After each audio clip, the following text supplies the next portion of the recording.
সেই অপ্রাকৃত তত্ত্ব নহে প্রাকৃত গোচর, বেদ পুরাণেতে ইহা কহে নিরন্তর। সেই অপ্রাকৃত তত্ত্ব কখনো প্রাকৃত বদ্ধজীবের ধারণার অতীত। কেউ মনে করতে পারে যে পুতনাকে 6 দিন বয়স থেকে আরম্ভ করলেন ভগবান হয়ে, পুতনা বধ থেকে আরম্ভ করে কত কত বধ কার্য করলেন, কিন্তু তাদের বধ করেননি, তাদেরকে স্বধামে নিয়ে গেছে।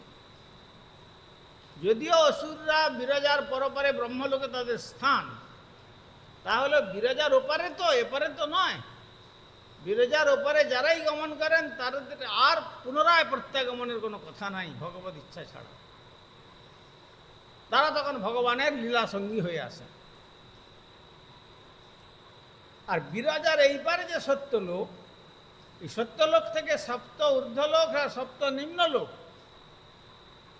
এদের সমস্ত জীব যারা, এইসব ব্রহ্মা থেকে আরম্ভ করে সকলে আব্রহ্ম ভুবনালোকা পুনরাবর্তিন অর্জুন, এদের পুনরায় গমনাগমন গমনাগমন গমনাগমন গমন আগমন আগমন গমন গমন পুনরায় জন্ম মরণ চক্র চলতে থাকে। কিন্তু বিরজার ওপারে যারা আছেন, যারা যাত্রা করছেন, তাদের আর পুনরায় গর্ভবাসের কোনো